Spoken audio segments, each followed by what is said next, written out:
Donc en 2008, j'étais contacté par une maison d'édition, la maison Erol, qui me demandait d'écrire pour eux. Et à l'époque, j'étais en train d'élaborer un cours pour des futurs thérapeutes que j'avais intitulé « Les mécanismes de défense pervers narcissique ». Et donc, je leur ai proposé d'écrire les mécanismes de défense pervers narcissique, mais cette histoire, je l'ai déjà racontée par ailleurs. Quand le livre est sorti, ça a tout de suite été un gros succès, ça a mis le mot pervers narcissique à la mode.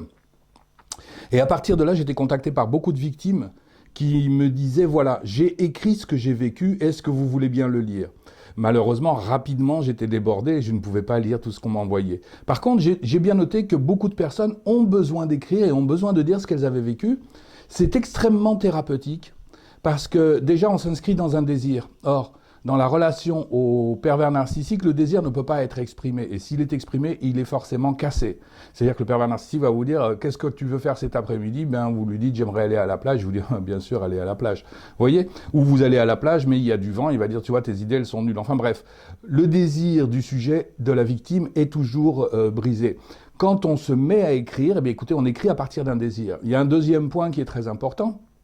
Et nous en avons déjà parlé dans une vidéo précédente, c'est pulsion de vie, pulsion de mort.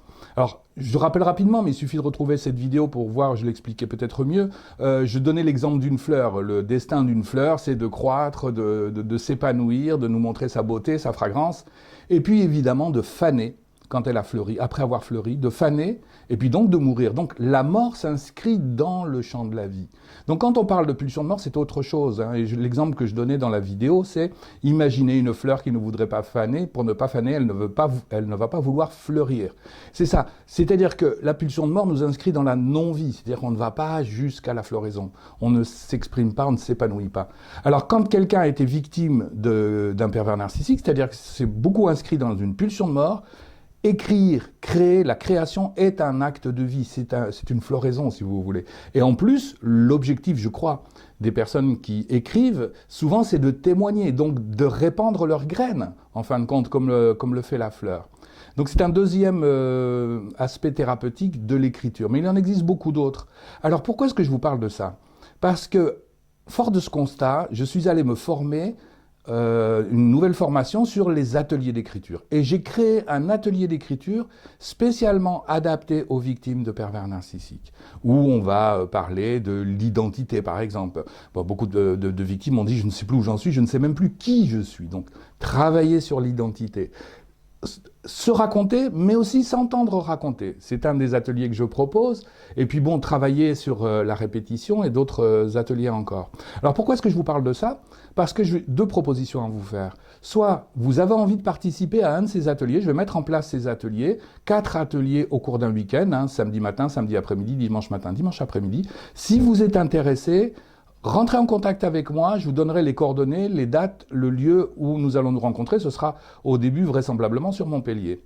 Si vous avez envie de mettre en place des ateliers d'écriture à l'intention de victimes de pervers narcissiques, j'ai créé une grande formation, une longue formation.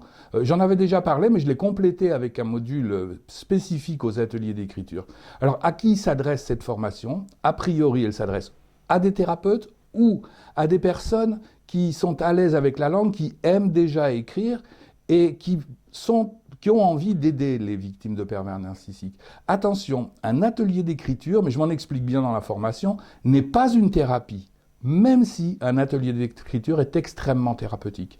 Alors, ceux qui sont intéressés par la formation, vous verrez, j'ai tout un module où j'explique ça. Dans une thérapie, on peut être amené, par exemple, à interpréter des propos. Dans un atelier d'écriture, on ne le fait pas. On met en place les choses, et puis la thérapeutique se fera d'elle-même. Voilà, si vous êtes intéressé, dites-le en commentaire. Si vous avez des questions, n'hésitez pas à me les poser. Et puis, éventuellement, rentrez en contact avec moi si vous êtes intéressé. N'hésitez pas à m'écrire si vous êtes intéressé, soit pour faire vous-même un atelier d'écriture, je vous donnerai les dates, je l'ai déjà dit, soit si vous souhaitez recevoir cette formation que je propose. Une formation au cours de laquelle, en plus, je donne clé en main 4 ateliers d'écriture déjà prêts. C'est-à-dire qu'au lendemain de la formation, vous pouvez préparez votre atelier d'écriture, il y a un petit coût bien évidemment à la formation, il vous est immédiatement remboursé par la mise en place des ateliers d'écriture. Voilà. Pour plus de renseignements, rentrez en contact avec moi. À bientôt. Au revoir.